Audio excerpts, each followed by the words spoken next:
नौरोज़ सबको बहुत बहुत मुबारक हो। जिस दिन अली ने तख्त पर रखा कदम, जिस दिन अली ने तख्त पर रखा कदम, वो रोज़ माहो साल में नौरोज़ हो गया।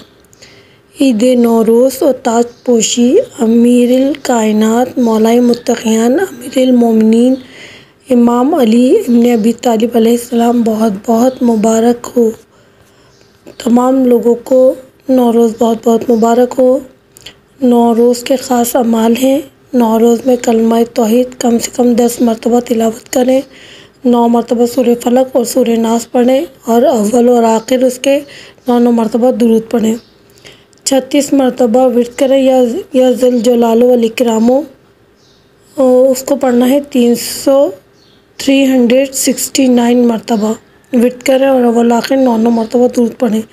7 सलाम 16 मरतबा या 70 मरतबा विर्द करें।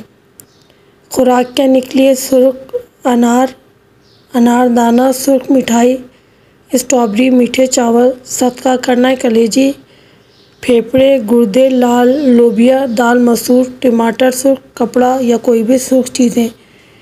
सबके लिए दुआ करें और हमें भी अपनी दुआओं में याद रखें। आमीन।